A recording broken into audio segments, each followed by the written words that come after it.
De acuerdo con el reporte del Observatorio Nacional Ciudadano de Seguridad, Justicia y Legalidad, la estrategia para disminuir el delito en los 50 municipios más violentos no tiene sentido de planeación estratégica y operatividad. El director general de ese organismo, Francisco Rivas, admitió que si bien los homicidios dolosos se han estabilizado, este delito se mantiene en sus niveles máximos. En su reporte semestral se detalló que de enero del 2019 a junio del 2021 se tiene registro de 21.050 personas desaparecidas y no localizadas, y se mantiene presente la violencia contra la mujer y persisten los niveles críticos de incidencia en feminicidios y homicidios dolosos, sobre todo de mujeres. Y pues mire, justamente para hablar de este tema, en la línea telefónica se encuentra Francisco Rivas, el director del Observatorio Nacional Ciudadano. Querido Francisco, qué gusto saludarlo, muy buenos días. ¿Qué tal, José Luis? Un gusto saludarte a ti, saludar al auditorio. Muy buenos días. Pues no disminuyen las cifras, aunque nos dicen, oigan, escuchaba yo, los homicidios dolosos se han mantenido. No significa esto que es una cifra baja, se han mantenido desde el año 2020 y tenemos diario en promedio 75 muertos, Francisco. A ver, cuéntanos desde el punto de vista de ustedes, ¿qué está pasando? Pues mira, efectivamente, como lo está señalando, no se ha reducido el homicidio.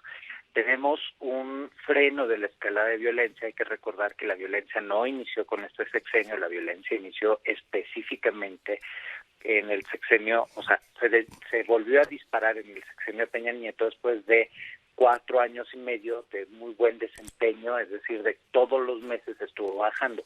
Desde finales de la administración de Calderón, en el penúltimo año, empieza a bajar el homicidio y así se mantiene los primeros 3 años del gobierno de Peña. Y ya en 2000, ya hacia 2016 empezamos a ver esta escalada que crece y hace que 2017 sea el peor año en materia de violencia en la historia, luego 2018 lo rebasa, luego 2019 lo rebasa, pero entre 2018 y 2019 ya el aumento es relativo, ya no es tan grande.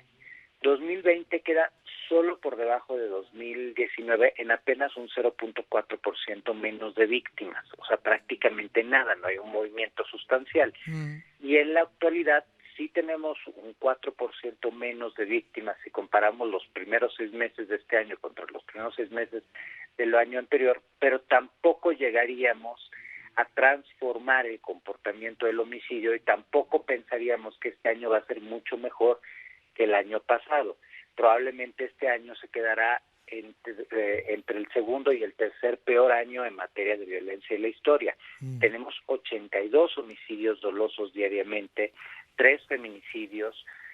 Otro dato pues que crece en estos 6 meses son 43 homicidios culposos. Eso sin luego hablar de la cantidad de robos, de violencia familiar. Por ejemplo, este es un tema de la violencia familiar que ha crecido fundamental.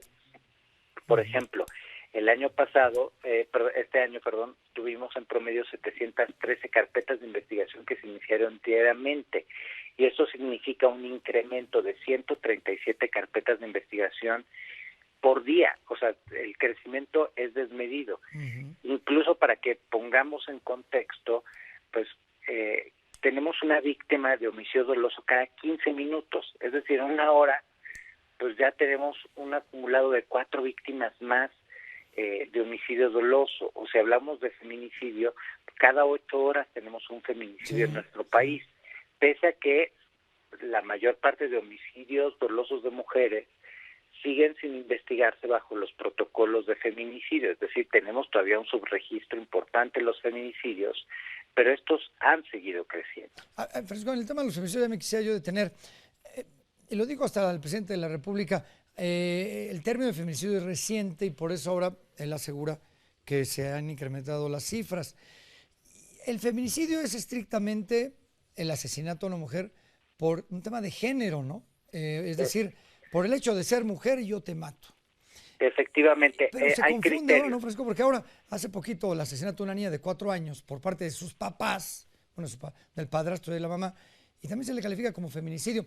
¿Dónde está la diferencia? Porque pues pareciera que todo es feminicidio y una cosa es infanticidio y otra cosa es un homicidio, porque no las matan por ser mujeres, las matan pues, porque las quieren matar, ¿no?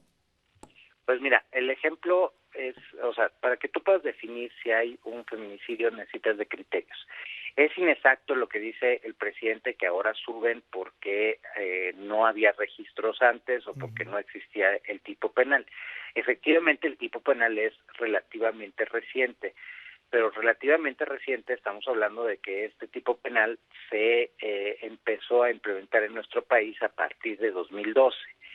Todo el sexenio pasado, y de hecho un trabajo que nosotros hicimos en conjunto con el Secretariado Ejecutivo, y que fue un gran trabajo, porque no solo fue sistematizar la información, sino fue capacitar a los estados, y ahí nosotros donamos el tiempo al secretariado. Y desde entonces, o sea, ya desde 2018 se suben los datos oficiales, pero desde 2015, o sea, la corrida podemos rehacerla hasta 2015.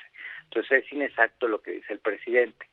Y de nuevo, yo voy a ser un poco gráfico para poder explicar cómo se define un feminicidio, pero para que se defina un feminicidio tienen que haber algunos criterios.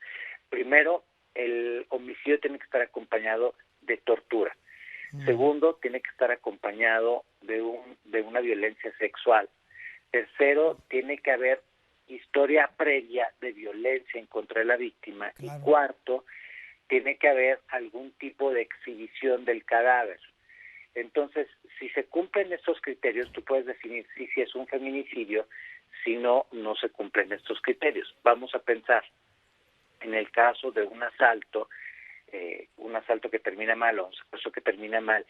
Si yo mato a la persona por impericia del arma, etcétera, pues eso no lo puedes de alguna manera clasificar como feminicidio. Claro. Pero lo importante es que tú no decidas nada más ahí como se te antoja, sino que sigas estrictamente lo que establece la norma, y lo que establece la norma es que, de nuevo, todo homicidio violento contra mujer de antemano tiene que ser investigado como un feminicidio para luego descartarlo. No necesariamente tiene que ser, no es de que a fuerza tiene que ser un feminicidio, okay. Pero sí hay que descartarlo porque en muchas ocasiones sí hay datos, y sobre todo, por ejemplo, en casos de algunas parejas, desde mismos delincuentes hasta personalidades, no se consideran feminicidios simple y sencillamente porque nadie hizo la adecuada investigación, sí, pero ya existía una violencia previa, ya existían ejercicios de tortura,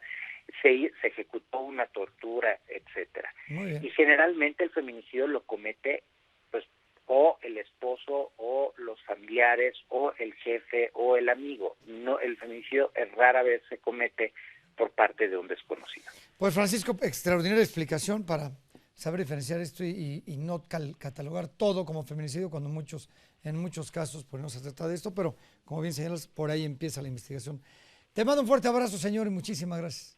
Gracias a ustedes, y los invito a leer el reporte porque da mucha luz acerca de cómo estamos y qué deberíamos estar haciendo para poder enfrentar esta violencia, sí, que también es muy lamentable lo que decían hace rato en Michoacán. Estamos documentando ese dato y sí, la situación es terrible para los michoacanos en este momento. Abrazo fuerte, señor. Gracias a ustedes, muy buenos días. Muchísimas gracias, Francisco Rivas, el director del Observatorio Nacional Ciudadano.